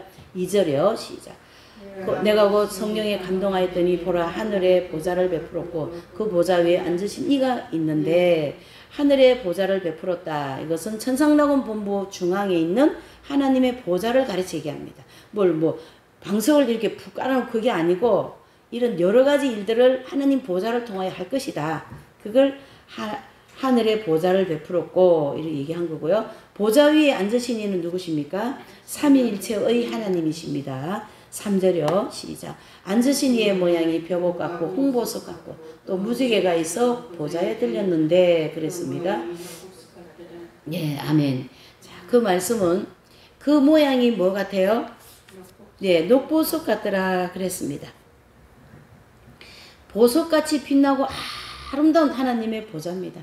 어떻게 인간이 필설로 그 아름다움을 다 얘기할 수가 있겠냐 말이죠. 자, 무지개가 보좌에 이렇게 탁 둘러 있어요. 그래서 약속을 반드시 이루신다는 의미로 무지개가 둘러 있는데 하나님이 하시는 모든 말씀의 약속이 거짓일까요? 진짜일까요? 예, 그러니까 한 말씀도 땅에 떨어지지 않는다 그랬잖아요. 이게 이 계시록에 나와 있는 하나님이 지금 사도 요한에게 가르쳐준 이 모든 내용이 하나도 떨어진다 안 떨어진다 안 떨어지고 다 이루어질 얘기다 말씀이다 그런 뜻입니다. 4절이요. 시작. 24보좌가 있고 그 보좌들 위에 24장로들이 흰옷을 입고 머리에 금 면류관을 쓰고 앉았더라. 아멘. 하나님의 보좌에 둘러있는 24장로의 보좌들을요 사도 요한이 이렇게 봤는데 이때 24장로들이 한 분 한 분 보좌에 다 앉아있는 모습을 이렇게 요한이 보고 있습니다. 자, 어떤 사람들은요 이 24장로를 뭐 신약시대의 12사도, 구약시대의 12족장 이렇게 해서 24장로 중에 포함되었다 이렇게 해석하는데 이것도 잘못되어진 해석입니다. 이 해석은 잘못되어진 해석입니다. 왜 그러냐면요 24장로가 지금 다 차가 있잖아요. 그러면 12사도와 구약시대 족장 12족장이 보태져서 24장로라면 자리 하나가 비어 있어야죠. 요한이 빠져야 돼. 예, 요한이 이쪽으로 밖에 나와 있어요. 근데 채워져 있다는 얘기죠. 해서 이 24장로는 12사도와 12족장으로 해석해서는 안 된다 이런 뜻입니다. 예, 그래서 24장로는 구약에서 나온 이긴 자들 24장로다 이렇게 해석을 해야 됩니다. 예, 그래서 보좌에 앉았다라는 사실을 우리가 볼 때 예수님께서 이기고 보좌에 앉으신 것처럼 24장로는 아브라함 때부터 시작하여 세례 요한까지 구약 시대에 이제 이긴 자들이 마귀와 세상과 그치고 사는 환경과 싸워 이겼기 때문에 이 보좌에 앉게 해주시겠다라는 거죠. 그래서 구약 시대에 나온 분들이 24명, 그렇죠? 아브라함, 이삭, 야곱, 요셉, 모세, 여호수아, 사무엘, 욥, 다윗, 엘리야, 엘리사, 이사야, 예레미야, 에스겔, 다니엘, 호세아, 세례자 요한 총 17명인데 나머지는 천국 가서 알아보세요. 왜 그러냐면 이사야 선지자 같은 분은 이긴 자라는 표적이 정확하게 6장 이사야서 6장 7절 8절에 나옵니다. 하나님 보좌로부터 불덩어리가 내 입에 와서 닿아서 내 죄악이 제하여져 이게 영적 할례를 가르치게 한 거거든요. 근데 다른 분들은 이렇게 증명할 만한 내용이 별로 찾기가 어려워요. 욥과 같은 경우도요. 욥기서 마지막에 가면요. 내가 전에는 하나님을 귀로만 들었더만 이제는 하나님을 눈으로 본다. 바로 합일됐다라는 뜻이거든요. 예, 그래서 나머지 7명은 천국 가서 확실하게 알아보셔요. 왜 그러냐면 충분한 자료가 없기 때문에. 자, 흰옷을 입었다라는 것은 24장로가 영적 할례를 받고 의인이 되었다라는 것을 의미하고요. 또 면류관을 썼다라는 것은 면류관은 이긴 자들에게 쓰고 있는 것인데 이긴 자들이 24장로가 천사라면 면류관을 쓸 수 없는 거죠. 그래서 성경에 천사들은 면류관이 언급되어져 있지 않습니다. 또 면류관은 마귀, 세상, 역경과 싸워 이겼기 때문에 어떤 월계관 같은 거 세워주잖아요. 이 땅에서도. 와 같이 천국에서 면류관을 세워준다. 이겼기 때문에. 5절이요. 시작. 보좌로부터 번개와 음성과 내성이 나고 보좌 앞에 7등불 켠 것이 있으니 이는 하나님의 7영이라. 아멘. 자, 번개와 음성과 내성은 공의로우신 하나님의 위엄을 표시합니다. 그래서 모세 시대에 하나님께서 이 시내산에 강림하셨을 때에 십계명을 주신 때에도 번개와 음성과 내성을 확 치면서 십계명을 주신 거거든요. 그래서 출애굽기 19장 16절 20절에 나옵니다. 또 7영은요 7천사들을 가리키게 해요. 그래서 모든 천사들을 대표합니다. 그래서 7영의 이름이 66권으로 된 성경에 나온 천국의 군대 장관 즉 미카엘 천사장, 그 다음에 다니엘서 12장 1절, 유다서 1장 9절에 보면 계시를 담당한 가브리엘 천사. 그렇죠? 그리고 다니엘서 9장 21절, 누가복음 1장 19절에 보면 이제 그 외경에 나온 라파엘, 라고엘, 사라카레엘, 레미엘, 우리엘 천사장이 있어요. 이 천사장들은 권능과 직무가 각각 다르고 영원한 천국이 준비되는 동안 하나님 나라의 행정부의 장관들입니다. 우리나라 우리 이 땅에도 장관들이 있잖아요. 뭐 교육부 장관, 무슨 장관 있죠? 와 같은 장관들입니다. 제가 이게 라파엘 천사장, 라고엘 천사장 무엇 담당인가 다 지금 기록해 놓은 거 있는데 지금 안 가져 나와가지고 다음 시간에 알려드릴게요. 자, 7 등불이라고 말한 것은요.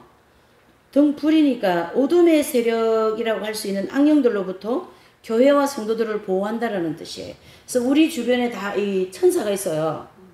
천사들이 우리를 도와주고 계세요. 위험으로부터 보호하시고 지켜주시고.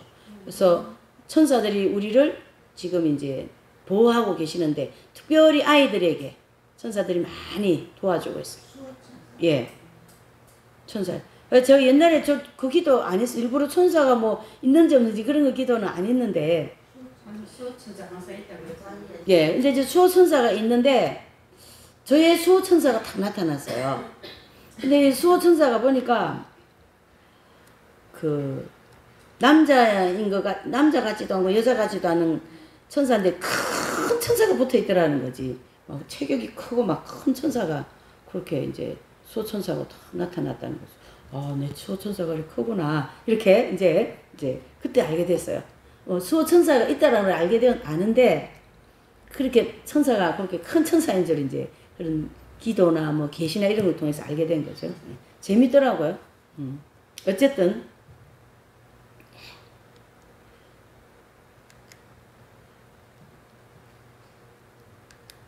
자, 그래서 이 천사들은 이 성도들을 밝은 빛 가운데 살 수 있도록 도와주고 또 늘 천국 갈 때 천국 가는 준비를 하도록 광야에서 우리를 지켜주고 계시죠.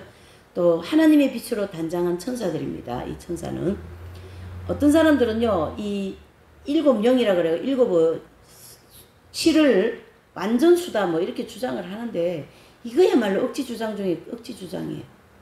하나님이 삼위일체 하나님이 뭐가 답답해서 숫자에다가 갖다 놓고 뭐 7영 뭐 이래 하시겠어요. 천사들을 가르치게 한다. 이렇게 일곱 숫자라는 것을 왜 그렇게 완전수를 하냐면은 동서남북과 삼위일체 그게 7이라고 하면서 그래서 그때 네, 그러니까 뭐 숫자를 가지고 그렇게 또 하는 뭐 이렇게 있잖아요. 근데 또 뭐 7은 뭐 완전수다. 어디서 완전수라는 게 나온 그런 것 때문에 동서남북이 합치면 7이다. 말은 되네요.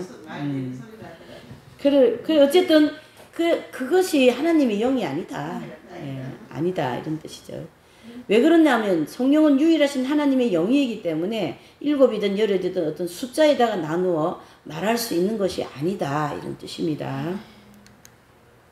자, 계시록에 나온 7영에 대한 기록을 보면 계시록 1장 4절에도 보좌 앞에 7영이 있다 이렇게 나오고요. 7영이 성령이 있으라면 보좌 위에 있어야지 왜 보좌 앞에 있냐 이렇게 우리가 볼 수가 있고 또 계시록 3장 1절에 보면 예수님께서 7영과 7별을 가지셨다. 아까 우리가 공부했잖아요. 와 같이 7영은 7천사장들을 얘기하니까 7천사를 붙잡고 일을 하시는 분이 누구셔요? 예수님이시니까 7영이 하나님이 아니다. 성령님이 아니다. 증거가 되는 거죠. 그래서 7영과 7별은 7영은 천국에서 영계에서 활동하는 하나님의 일꾼들이고 또 7별은 이 땅에서 하나님의 손에 붙잡혀서 일하는 하나님의 사역자들이다. 이렇게 볼 수가 있는 거죠. 또 7영은 영계에서 봉사하는 하나님의 사역자들. 예, 여기 나오죠. 7별은 이 세상의 교회에서 봉사하는 하나님의 사역자들. 자, 히브리서 1장 14절에 보면 천사들은 하나님이 부리시는 영이다 그랬어요. 그래서 이 하나님의 부리는 영이라는 것은 하나님 손에 붙들려서 일을 하는 영들이다. 그러므로 성령과 7영을 동일하게 보면 안 됩니다. 6절 보좌 앞에 수정과 같은 유리바다가 있고 보좌 가운데 보좌 주위에 4 생물이 있는데 보좌 앞뒤에 눈이 가득하더라. 자, 수정 같은 유리바다. 천국의 수도인 시온산입니다. 새 예루살렘 성의 땅은 유리같이 생겼답니다. 아주 투명한 유리 같은 그런 땅이랍니다. 그래서 유리처럼 투명하다. 계시록 15장 2절, 계시록 21장 11절, 계시록 21장 18절 21절에 보면 천국의 새 예루살렘 수도인 거기를 계시록 14장 1절에 보면 시온산이다 이렇게 얘기하고 있어요.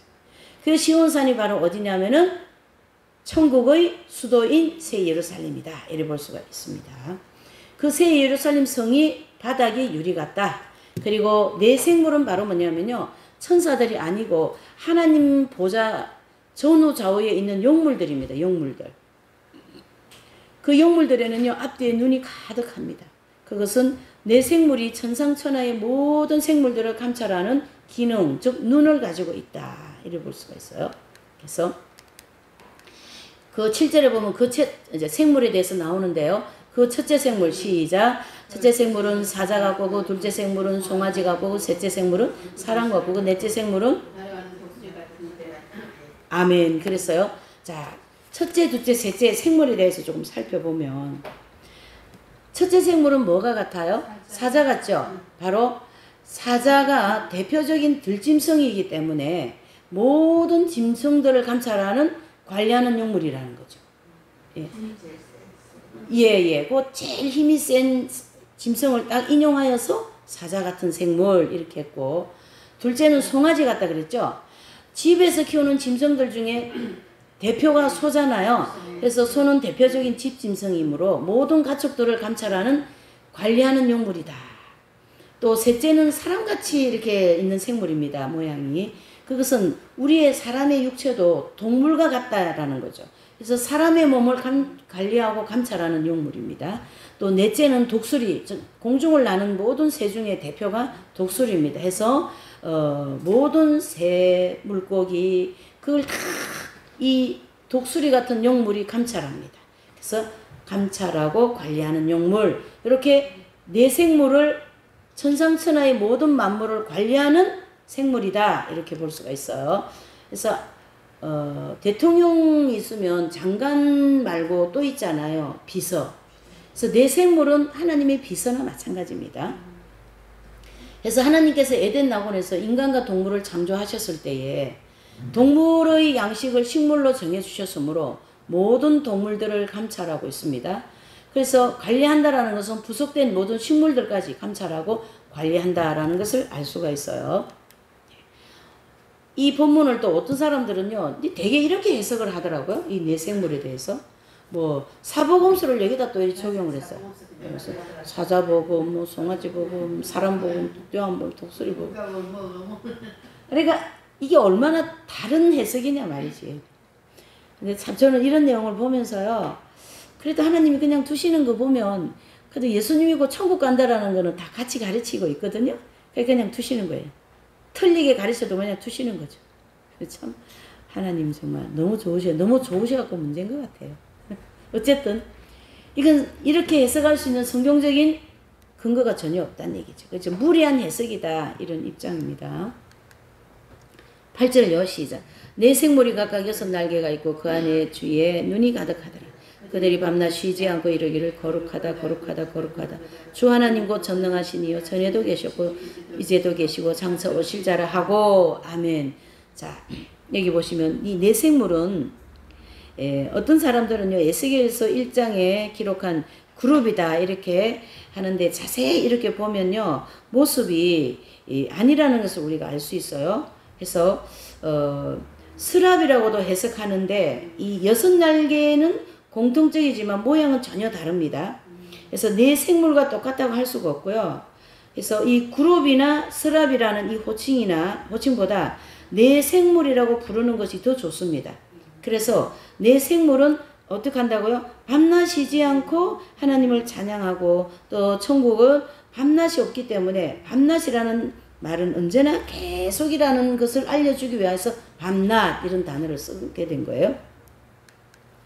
자, 9절 11절까지 그 생물들이 영광과 존귀와 감사를 보좌 앞에서 세세토록 사시는 이에게 돌릴 때 24 장로들이 보좌에 앉으신 이 앞에 엎드려 세세토록 사시는 이에게 경배하고 자기의 면류관을 보좌 앞에 던지며 가로되 우리 주 하나님이여 영광과 존귀와 능력을 받으시는 것이 합당하오니 주께서 만물을 지으신지라 만물이 주의 뜻대로 있었고 또 지으심을 받았나이다 하더라. 아멘. 자, 이 본문의 말씀들은 이제 24장로가 하나님 보좌 앞에 면류관을 이렇게 던졌잖아요. 그것은 이렇게 뭐 물건 던진 그런 입장이 아니고 이렇게 내려놓으시면서 경배하는 아주 겸손한 모습으로 보셔야 되고요. 또 24장로들이 이 마귀와 세상과 역병과 싸워서 이기고 면류관을 쓰게 된 것은 오직 뭐라고요? 하나님의 은총으로만 됐어요. 그것을 겸손하게 하나님 앞에 경배하면서 하나님께 영광 돌리는 모습을 이렇게 말씀하셨고 또 계시록 14장 1절에서 2절에 기록된 그 영원한 천국 신천지가 완성되기까지 하나님께서는 어떻게 해요? 대통령의 역할을 하고 그 다음에 24장로와 내생물은 비서관 역할을 하고 또 7용은 천사들 중에 하나님의 정부 장관들 역할을 한다. 이걸 정리하면요. 그래서 모든 천사들은 공무원과 같은 역할을 수행한다. 예. 그래서 9절과 11절의 모든 말씀을 이렇게 해서 이제 정리를 하셨습니다.